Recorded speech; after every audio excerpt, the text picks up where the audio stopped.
Greetings from North Carolina. This is Dr. Fernessa Hall bringing you my third installment of COVID-19, Facts, Not Fear. When you know the facts, you can relax. Now, before I begin with the third installment, I'd like to just recap the other two.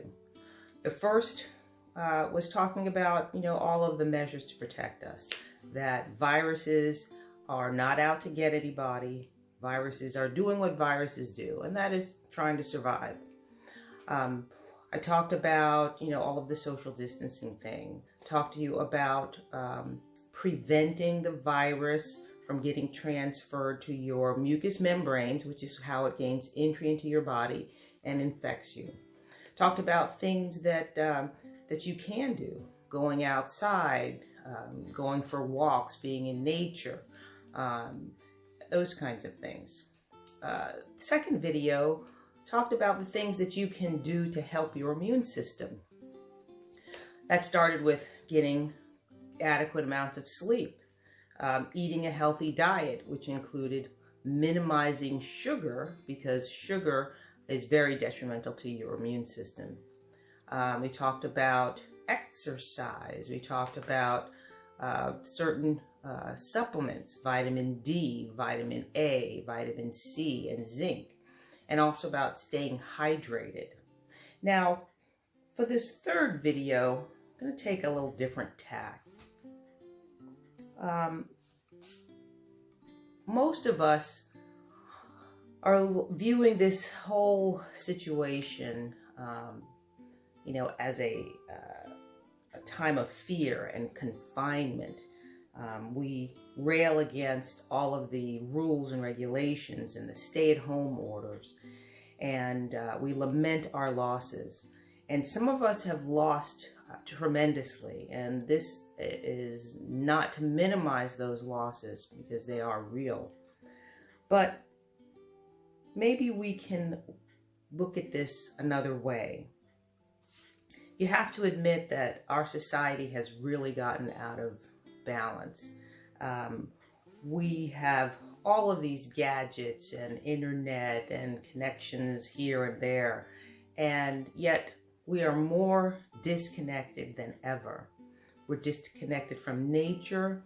We're disconnected from our communities. We're disconnected from our families. I mean, when's the last time you sat down and had dinner with your family and actually talked? Instead of just everybody on their gadget.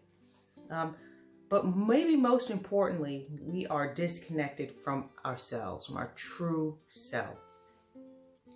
And I would bet that for a lot of people, one of the biggest challenges is being with yourself, with your own thoughts. And maybe you don't like the conversation. We have devices going on all the time. We are distracted. We are not connected. Our attention is all directed out there, as if somewhere out there there's this magical answer.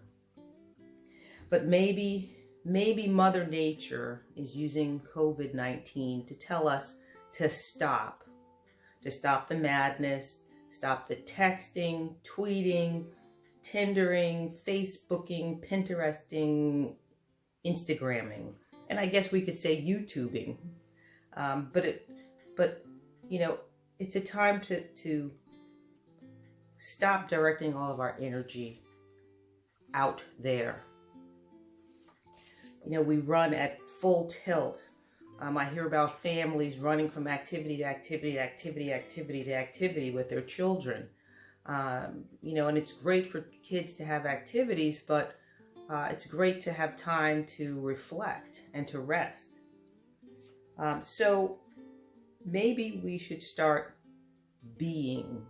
We're human beings. We need to be quiet, to be present, to be kind to ourselves, to be patient with ourselves, and to be still, and to have gratitude for the things that we have, and take time to reflect on those things. maybe this COVID-19 pandemic is a blessing in disguise, and it's giving us time to sit and to be still and to reflect.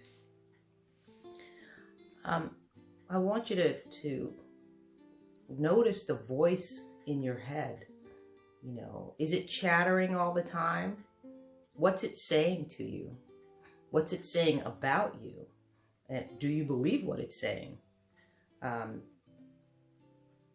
If you don't like what it's saying, then only you can change it.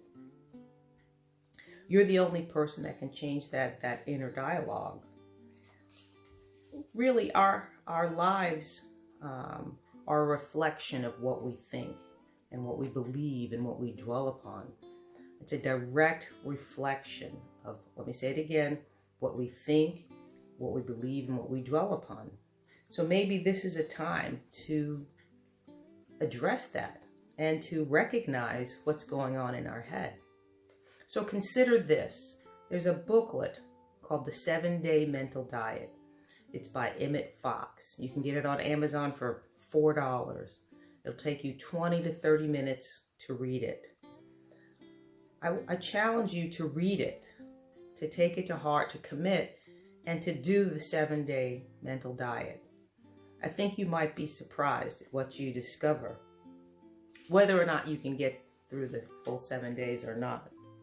So, to summarize, see this time as a gift to yourself, a time to stop and, smell the roses, so to speak, to turn some of that attention inward to yourself and give yourself the time you deserve. So let me know how your 7-day diet goes. You can reach me through the contact page at www.mdwellnesssolutions.com. That's soul, S-O-U-L. Take care and stay well.